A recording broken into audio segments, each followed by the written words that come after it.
So welcome. I hope you've managed to log in, and I'm not just talking to Graham, but welcome to our first inaugural bite-size discussion.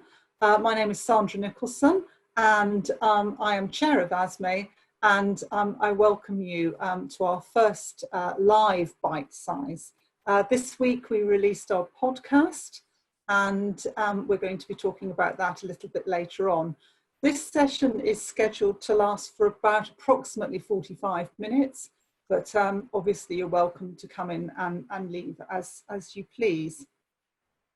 If you wish to ask a question, please use the question and answer feature button at the bottom of your screens. And if we unfortunately don't get to all your questions, then we will provide a document after the webinar attempting to address them. The comments button and the chat is also available for you to contribute to should you wish to make a comment. And it is possible that either myself or Graham may invite a participant who has commented to actually join the panel and to become visible. So if you are happy to do that, please consent in the comments section that you would like to do that. I'd like to comment that the webinar is being recorded, and a video of the webinar will be available on the ASME website after the question and answer document and references have been made available at the end as well.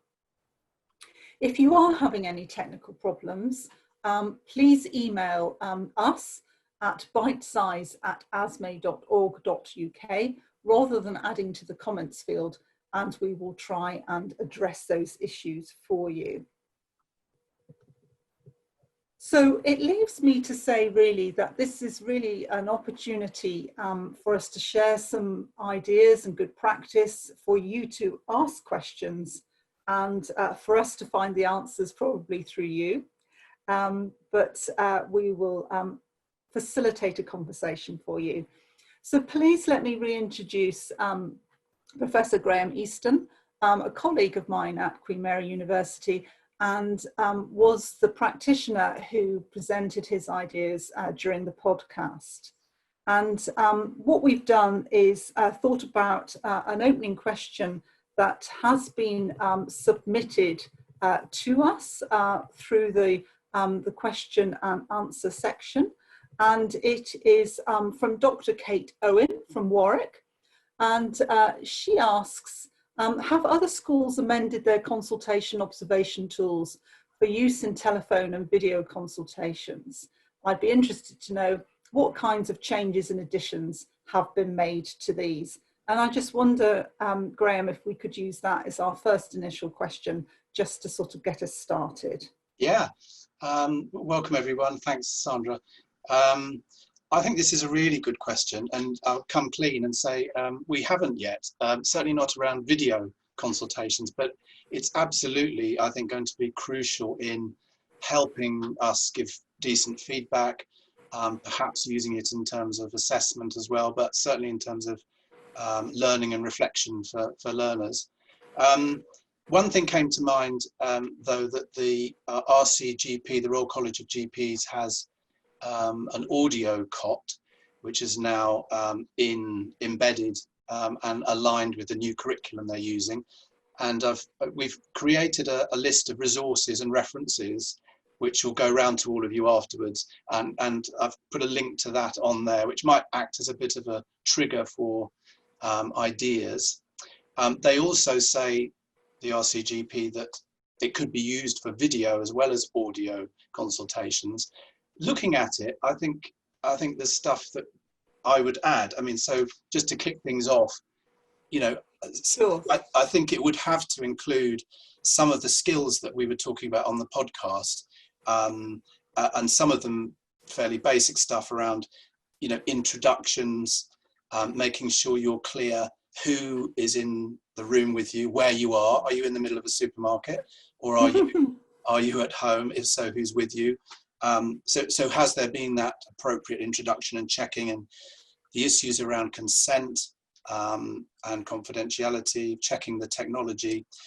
But then I think in terms of the skills, I think highlighting some of the non-verbal communication skills that need to be particularly at the forefront in video consultations, and signposting, summarizing, those are the sorts of things. Definitely towards the end, safety netting, I think, would be a key skill. So a mixture of those professionalism issues and some of the skills just to kick things off. But I'm sure other people have ideas. I'd be really interested to know whether others have tackled it. And I think we will try and collate some of those so that we can talk about them shortly. There was another question which somebody has posed about I've just seen sorry, go on. Kate Owen is saying that she's been using the RCGP audio cot as a starting point.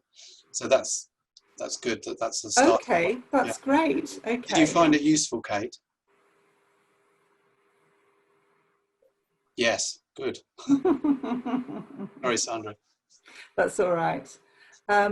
So I don't know if this is one of Kate's colleagues, but Catherine Bennett asks, what can the clinical teacher or supervisor do to maintain contact with the student during the telephone or video consultation or clinic when they're not actually physically present?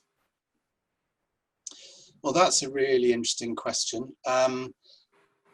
Some of what we've been doing does allow for you to just message one particular person.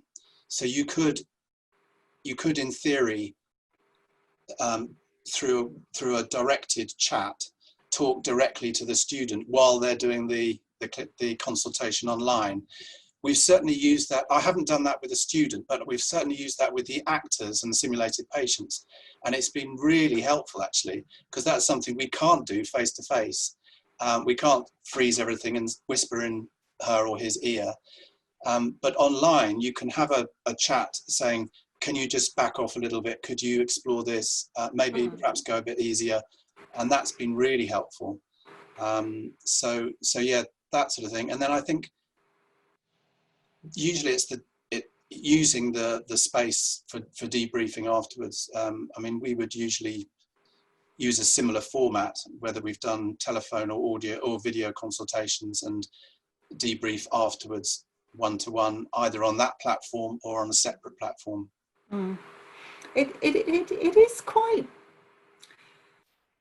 tricky though, isn't it, doing more than one thing at once? You know, it's difficult enough to encourage our students to think about when we're taking a history, that we need to develop rapport with the patient as well as gather information, and then you need to think about where are you going to next, what questions are we telling students now that once they've got the hang of all of that, we've now got to tell them that they can do it on screen, and then think about how they might communicate with their supervisor at the same time. You know, I'm finding it challenging to watch you on the screen as well as maintain the chat and look at my notes. It is quite tricky, isn't it? What advice can we give students here? Well, I think, and there are two things to that. One I would say, it's difficult to be multitasking in communication skills wise. So while I'm looking at your body language, non-verbal cues, I'm not actually making direct eye contact through the camera. Sure. And so there's something around that. But I think in terms of how we engage learners, we've found a couple of things. One, it can be quite useful to have a chat sidebar if there's a lot of people. But that can be quite daunting for learners to know that there's a private conversation going on behind their backs effectively. And so I don't think that's worked very well in terms of live teaching. Okay. I think the other thing we definitely officially banish, and it's one of the tips in a really useful document that I've also included in the resources section, which is about not allowing private messaging at all. So I think there needs to be an agreement that there's no private messaging going on during a consultation, because these are very private and vulnerable things for learners to be doing online or anywhere. So yeah, I think you're right. I think it's complicated. It is. And Richard Thompson is asking us to complicate it even further. And he asks, would we recommend recording, or does that just complicate things just too much, really? That's such a good question. And in fact, it mirrors a question that another person had sent us before this discussion. Sure. About Nina Muirhead. Yes. She sent us, I think, hadn't she, Sandra, a question about Yeah. could we record some of these and create a massive library, for example. So it sort of comes into that. What do we think about recording? I wonder what others think. So far, there's been a great pressure to record learning online because of the difficulties of access for international students, people in different time zones, people who are busy working in clinical environments and can't be there at the time. But actually, the consultation stuff, we've found a bit more tricky. Two reasons. I mean, one, what we've just talked about, the vulnerability of individual students. You know, it's hard enough having a video of your consultation for your own learning to look at later in your own bedroom, but to have it available to others potentially might be quite daunting. Yeah. And the second issue is around actors and SPs. Certainly people we've been working with would rather they weren't videoed, because this is a kind of live, rather specific learning event that is pertinent to the people in that room at that time, and all the safety chats we do in preparation and ground rules apply to that small group. So I think those are the caveats, but clearly with consent for exactly what it's being used for. Sure. It could have uses. Yeah, so yes, Nina Muirhead asked that question, which I think you've answered actually. She also comments that the health inequality gap is a particularly interesting one, and mentions issues about, you know, should we use interpreters through this, or translators, or what about, you know, for those people who are hard of hearing or visually impaired? Could you comment on any of that? Yeah, I mean, I think really good question, and I think something that as teachers and learners we're going to have to think about. The wider issues around access to technology and technological poverty and the impact that has on health inequalities. I think that's all relevant for us to talk to our learners about. But also the practicalities. You know, some elderly people with certain conditions might find the technology very difficult. Other people, for other reasons, learning disabilities, may have trouble with the technology. People with anxiety around going on the screen. I have anxiety about going on the screen. You know, I mean, there are lots of barriers that I think we need to teach our students to be aware of, and to ask about, and to think about how we can equalize the playing field, if you like. Yeah, there's a question being asked here by an anonymous attendee, which is absolutely fine, and it rings a bell with me. So it says here, do you have any advice in conducting a consultation with somebody who is presenting with a mental health issue, particularly as it might be difficult to assess non-verbal communication? And one issue that we had, so I'm a general practitioner, was that one particular patient was refusing to answer the calls when we were ringing him to do audio consultations. And somebody suggested, well, why don't you text him first and actually say that you are going to call, so he knows it's you. And I tried that, and it was extremely effective, because he was delighted to speak to me. He just didn't want to speak to people that he wasn't prepared to talk to. And I think that's a very different thing. So it's almost like an audio or a video consultation invades the patient's privacy in a way, doesn't it? And I think we need to be very careful about that. I think that's true. I think that, you know, another angle, I'm thinking of a patient or several patients very anxious about coming to a waiting room, agoraphobia, not wanting to come out, and not want, and actually videoing or telephone was always much more comfortable for them. Interesting. One of the bits of research on which we've based our teaching sessions comes from Brian McKinstry up in Scotland. Sure. And he talks in one of his very interesting papers around some of the issues of video consulting in general practice and what works and what doesn't, about how useful it can be, GPs think, in assessing mental health and mood and so on, because that is one thing you can see and can do in terms of an examination of sorts, is a mental health assessment. You can pick up on some of the non-verbal cues on video that you couldn't on telephone. Okay. But I think all those ground rules are going to come in. You're going to have to be very careful about signposting consent, checking about capacity, checking how comfortable people are with the technology, and taking people through very carefully. Yes. I mean, I think that's really difficult when it comes to examining patients.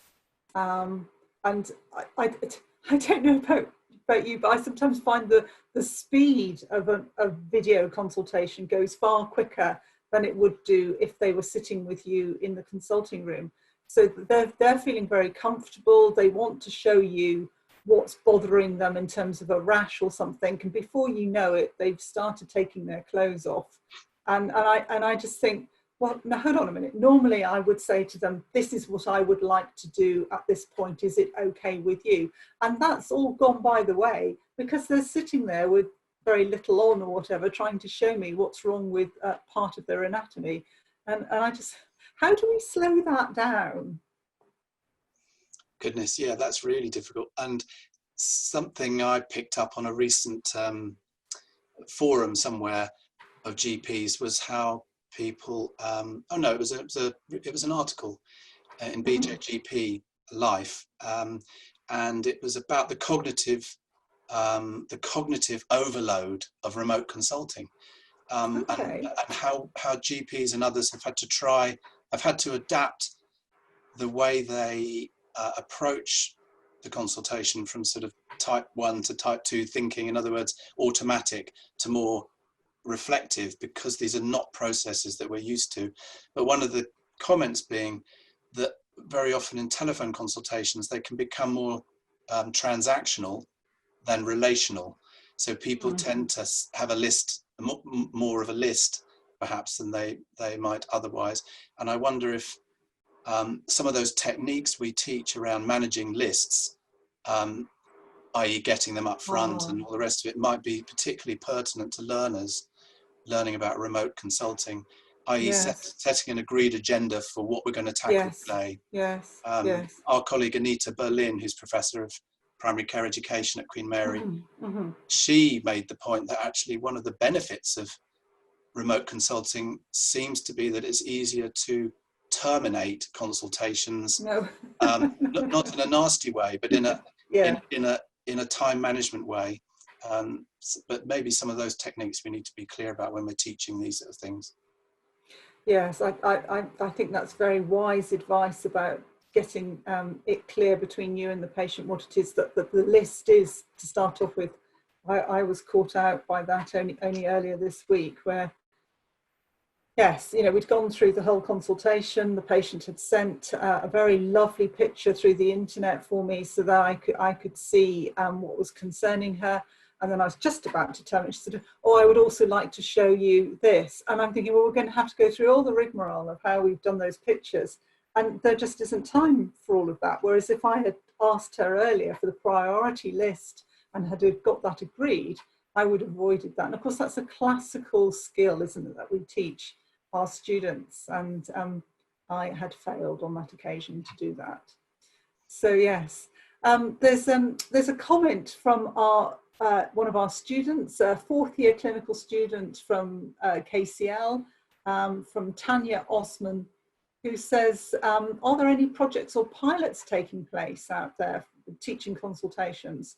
If so, me and my fellow students would love to take part. So how can students get involved in this, Graham? Interesting. Well, I imagine that at your own, were you from King's or UCL? I can't. King's. King's. Yeah.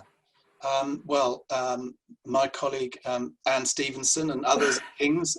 My colleague too. Your colleague, I'm sure they would love to hear from you if you're interested in, happy to be involved in testing out some of that practice. I know they're active in that area, so I'm sure that they would like to hear from you one way or another. We've done pilots with medical students abroad and using various different techniques. I think to get students involved early on at this stage, I think is crucial in developing our teaching. Yes. And not just students, but actors and patients too, of course. I think that's going to be crucial as we all feel our way together in all this, because patients are teaching us quite a lot. Students, I think you're going to be so important in guiding how we can best help you and see what learning you feel is most effective. So I think that's great that you want to get involved. Yeah, absolutely. Richard Thompson has come back online, which is great. Hi, Richard. And Richard says, any tips for when the student or the learner seems to be struggling? Yeah, that's a really difficult one. I think so far, what we've done is really mirror what we would do in real life in face-to-face consultations if we're using simulated patients, and that would be to say that at any point you can freeze the consultation, and we can help you as a group of peers and tutors to think about what you want help with, and then go back into the live performance, the live consultation, to try some of those things out. Sorry. Yeah. I wonder if actually I might have slightly misinterpreted this question, because I think Richard might be referring to, authentic consultations where the students are involved in. And so he says, well, avoid taking over if the learner seems to be struggling. So, if perhaps if the student isn't asking the right questions or isn't giving the right management advice, it's very tempting for us to intervene, isn't it, if we're observing? How do we avoid doing that? That's so, well, here you go. Why don't we throw it open to our 56 participants? Yeah, that is an excellent idea. I'm sure they've got lots of good ideas. Because that is it. So we'll come back to that one, Richard, because that's quite a challenging question. So in summary then, for us to think about, and if you would like to comment and join in the conversation, Richard asks, are there any tips for when or how to avoid taking over if the learner seems to be struggling during the consultation?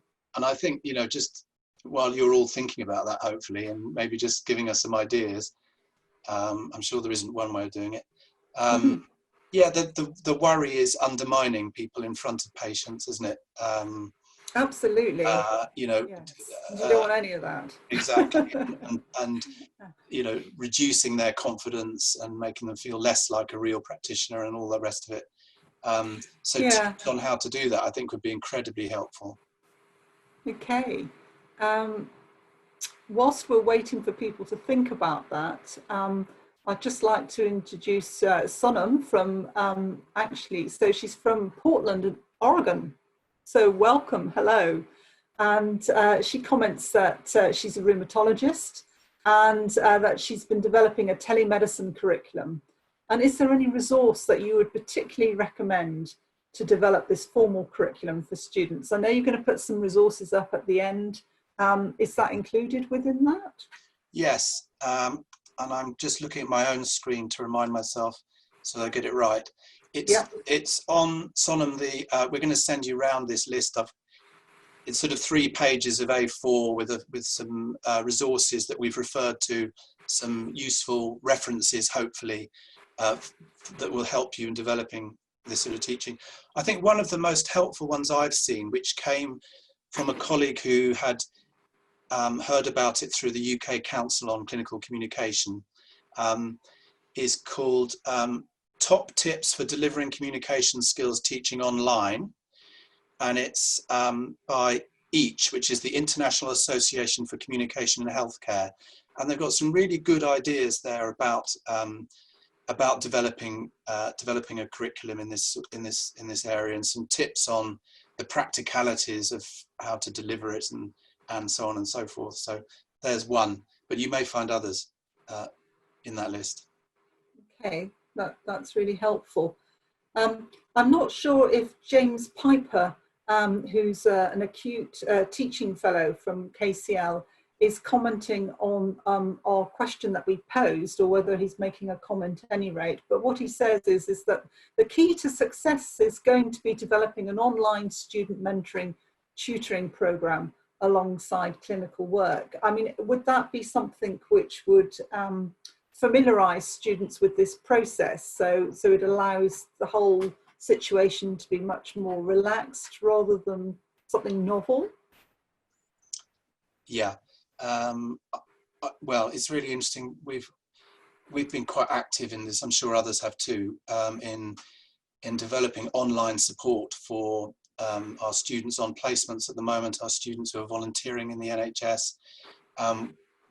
For example, e-huddles, as we're calling them, where they can reflect on what they've been learning, some of the emotional experiences and challenges, and just having a friendly face in small groups, or one-to-one if that's practical.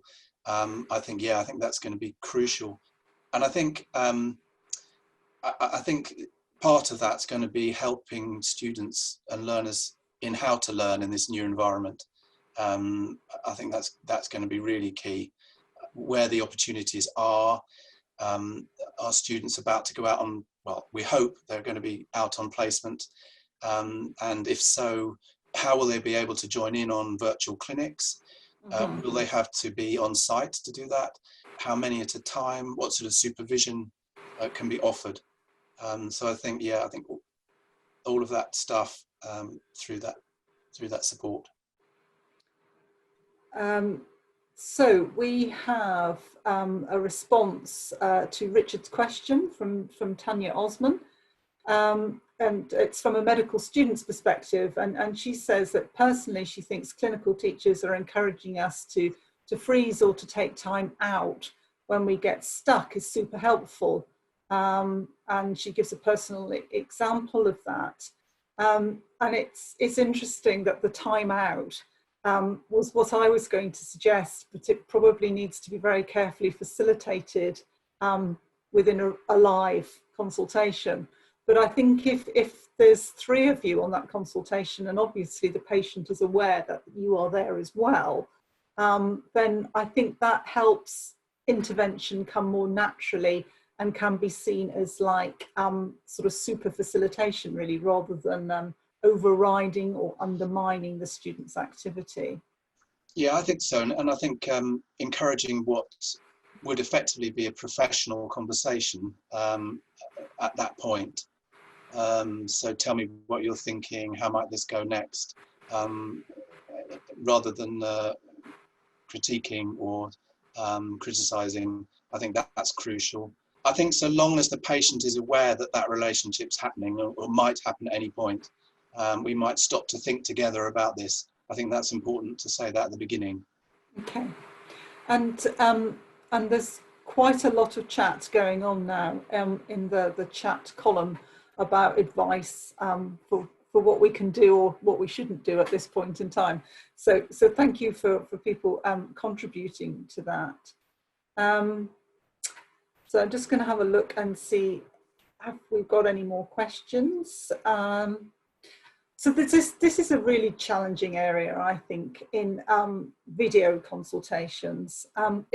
Examination, Graham, have you got some do's and some definite do nots? Well, we've been really, well, I think this is a fascinating area because if we're talking about mirroring current practice, there's a fair bit of physical examination that's going on over video consultations, albeit fairly pragmatic, rudimentary, maybe asking patients to measure their own blood pressure, take their own pulse.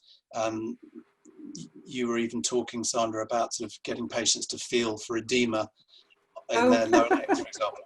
And we've just gone through a virtual OSCE as a medical school, and all these things are coming out. So what should we be teaching students about physical examinations? I think the number one would be around recognizing when it's appropriate to be trying to do that in a video consultation, because the GMC guidance and others would say, if you know you're going to need to do a particular examination, certainly anything major, it probably needs to be face to face, and you need to be making those judgments about what's appropriate for video and what isn't. But then we've got to help them navigate this rather peculiar area of saying, well, I can sort of half see your eyes, and I can sort of half see what you're doing. How much should I use that in clinical decision making?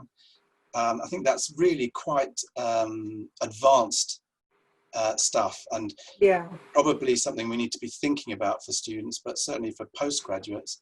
Trish Greenhalgh and others, it's on the reference list, did a very interesting study looking at heart failure monitoring in patients remotely on video.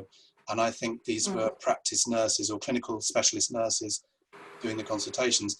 Ultimately, the findings suggested that, doing physical examinations was limited, it was time consuming, and it was challenging for all involved. But there was potential. I mean, not least because you're explaining to a patient how to do it. Yes. But also saying, can I see what you're doing at the same time? I think that's a really interesting area for teaching. I mean, I guess some things are pretty easy though, aren't they? So if the patient has access to taking their own temperature or the temperature of their child, that is a really useful piece of information which we collect in examination, which anyone can do, can't they? Yeah. Yeah, absolutely. One skill, thinking about the clinical skills we teach students now, perhaps we should be teaching more openly students how to demonstrate or teach patients to measure their own blood pressure remotely, or how to take a pulse oximeter reading using their own machine. I heard stories of some medical students going around in some areas delivering pulse oximeters through letterboxes to patients who GPs wanted to get that reading. So I think those can be really helpful things. Yeah, sure, good. Sort of moving slightly different tact now. Enam, who I've talked to on Twitter before, as is a GP senior lecturer in Manchester, and he comments, any advice or anybody using software safely to share patient records online with and for students to access? I mean, I just raise this as an issue because I think sort of confidentiality and data protection are issues which are really complicated when it comes to these virtual consultations. Yeah, I think that's a really important point, and we should be encouraging students to be able to access records online. One of the key questions that the GMC wants us to ask, and others, before we start remote consulting, is, do we have access to the patient records? And so I think it's important that students do, if at all possible. I personally don't have any experience of that yet, and so I'd be interested to know what others have had using software safely to share patient records online for students to access, whether that's possible with some of the software that we're using in the community, for example, whether the student can actually see that through Accurix, for example, as one example. Yeah, Okay. Emma Pinlott has raised her hand. Emma, if you either want to put the question into the question and answer function, or I might even try and be brave enough to bring you onto the panel if that's what you would like. But let us know what you would like us to do to allow you to contribute. Okay. Graham, is there an area which we haven't included yet that you would like to talk about? Well, James Piper, I like your comment, James, about especially in a teaching hospital setting, as a teacher, it's hard not to worry that students are isolated, pastorally and academically. I think that slightly follows on from what we were talking about before, the importance of that support while students are in those placements. And I think certainly online can be helpful in terms of making sure they have that one-to-one support, or even just a chance to reflect in a safe place. John says about not taking over. I don't think it's different from when you're in the room with the student and patient parent. Agree with the student in advance that at some point you will take over over them to continue the consultation, over from them to continue the consultation. They can indicate to you when they want this to happen. Explain at the beginning how things will work for the patient or the parent. And if everyone knows how it's going to work, it shouldn't feel uncomfortable. I think, yeah, I absolutely agree. I think it's about setting out what's likely to happen so no one's surprised, and just normalize it as a conversation. In terms of, oh, here's another one from, when do you believe students will be able to return to placements? Do you think, oh goodness, do you think it will be a slow pathway back to normality? Sandra?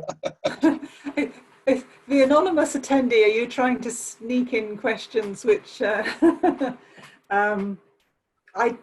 think that's very difficult. I don't, for starters, I don't think placements are actually going to be the same ever again. So I think from the summer onwards, we will be introducing students into clinical placements, but what those placements will look like will be very different from what they looked like before the 23rd of March. And we need to move with that.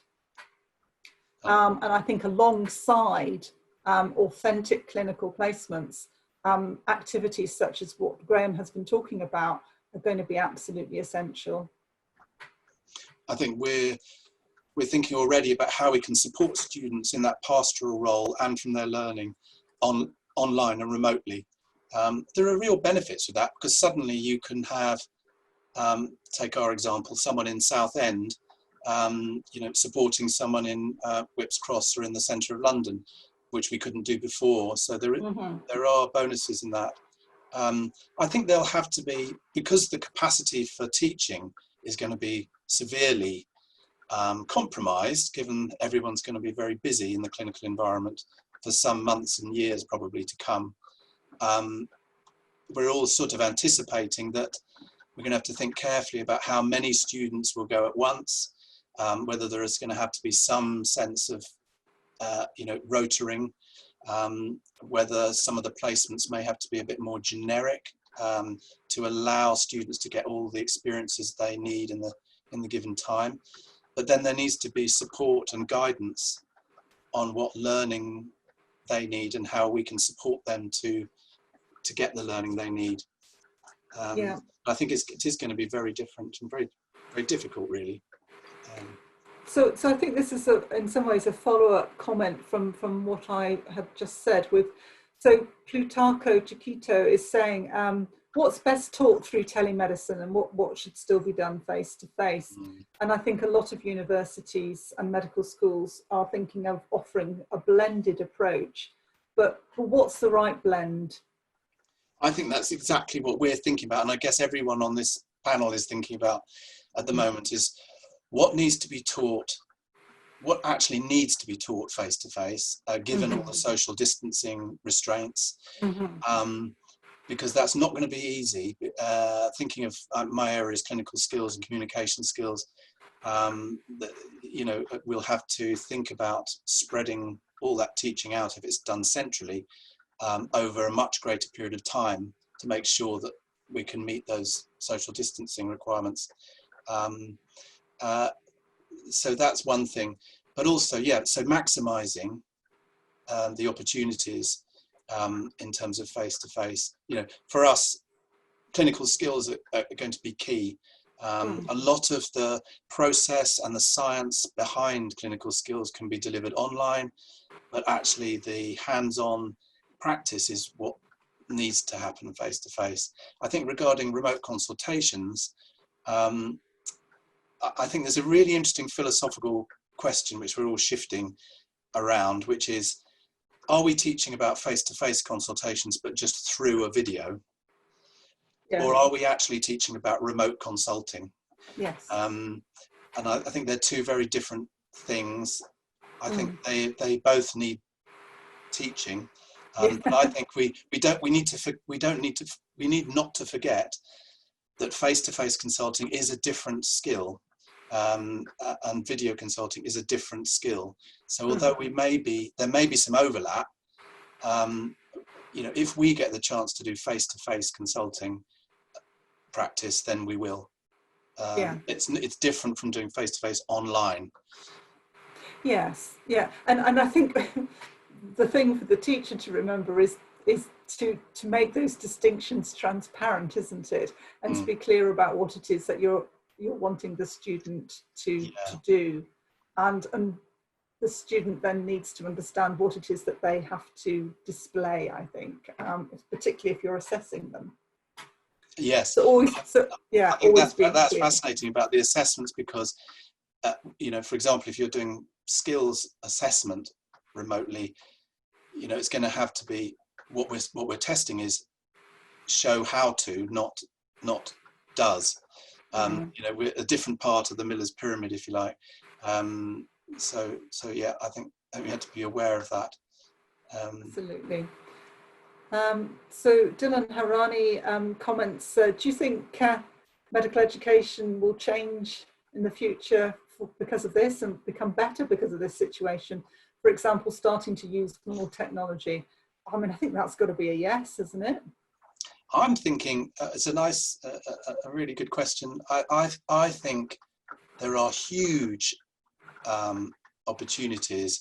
What I'm seeing is what was starting to happen in terms of flipped learning much more. In other words, you know, do the preparation work at home on your own online, and then come in for the stuff that matters. Following on from Plutarcho's question, I think it's accelerated that approach to pedagogy, that sort of flipped approach, make the most of the time we've got face to face, and also learning the skills of how to deliver some of the knowledge-based, process-based stuff online engagingly, not just putting up you know, recorded lectures or slides, which is, to be honest, what's happened a lot in the past. I think we're all learning that there are ways to make online learning actually much more effective. Learning technologists are coming into their own, and hopefully, you know, I think that will improve things generally. Yeah. And of course, one of the most important things that we all want to do is to ensure that our students feel confident and able to go out from medical school to practice. And if this is the sort of thing that we're going to be doing so much more of, how can we not train our students and use the new technology that's now available to do this? It would be remiss of us, wouldn't it? Yeah, absolutely. And particularly around video consulting, telephone and e-consulting, which we haven't talked about much today, but sure. These are skills, however it ends up after COVID has settled down, there's going to be more of it, you know, and our students need to know about all these skills, and they're different from the skills we have been teaching them up to now. Absolutely. I'm aware of time, and I'm just wondering if there have been questions that people want to ask, if you would like to pose them now, so that we can start thinking about making sure that we have rounded up. So will we get a recording of this activity? Really, you've been interrupted a million times, you poor person. Yes, you will get a recording, and Jenny has answered that for you. Thank you. I'm just seeing if there are any questions on the question and answer thing. No, I don't think there is one there. Is there one coming up? No, Helen was just asking, is there a worry we'll have less able communicators, and how can we balance this up? Yeah. Because they're learning through online, do you mean, Helen? I think there's definitely a risk that if people are not able to communicate, yes, you're saying less face-to-face. If people are getting less face-to-face interaction, ultimately that is the basis and the cornerstone of practice. And I think it will, personally, I think it will remain so. But I think and so therefore, yes, there's a risk if we just do this all online, that those skills might atrophy. But I don't think that's going to happen, because I think we're just upskilling people in this other way of communicating. But I think the other stuff's still going to remain. Oh, Jose was proctoring an online exam. We were doing that earlier this week. I'm just going to write a little response to Richard. Okay, by all means, yeah, by all means do so. Yeah. Talking about, well, shall I just say it out loud, Richard, if you're still there? You asked about how to promote collaboration between learners in a sort of social constructivist way of thinking. I would say two things. One is for asynchronous activities, like a discussion forum. We've found, and I think Kerry Calvo might be here, we work together at UCL on the online programs, and that's absolutely crucial to creating online communities, but facilitating in a way which encourages the learners to talk to each other, to answer each other's questions. Often means backing off as a facilitator online. It means not answering every question as if it was homework to be marked. And so it's a very subtle approach, and also being very clear about what you're hoping for. Sometimes saying, please post one thing and answer someone else's. Well, that's what we expect when we say engaging. And then the other thing, if you're thinking about video consulting, we sometimes have used in the past breakout rooms. So you could, for example, get students to break out into groups of 3 and get them to chat about what's just happened or what's about to happen, and then come back in the room. So using the technology to do little breakout groups for the students, that can work quite well. Thank you, Graham. Good, thank you. I actually think that this is timely to finish and to wrap up now. Graham, I'm going to give you the opportunity if there's anything that you want to say towards the end. If so, please say it now. Well, thank you. Thank you for having me. Thank you for the discussions and the ideas, and hopefully it's a sort of trigger for further thinking, and the references and resources I've certainly found helpful in thinking about how we develop this sort of teaching. Yes, absolutely, and I've enjoyed talking to you about it. This, as I mentioned at the beginning, is the first of our ASME bite-size sessions. We promise you to have an ASME bite-size, and therefore it's not going to be a full menu every week up until after Christmas. And next week's session will be led by Johnny Guthian, and I'm sure it will be a very slick social media activity for us all, and I look forward to joining him in that. The idea is that we refresh you and engage you and give you something to reflect upon in terms of medical education each week.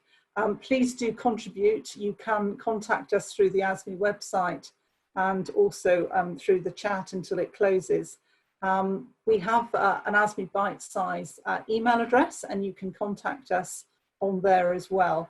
Graham will be sending out resources afterwards and keeping in touch with you. So please do keep in touch.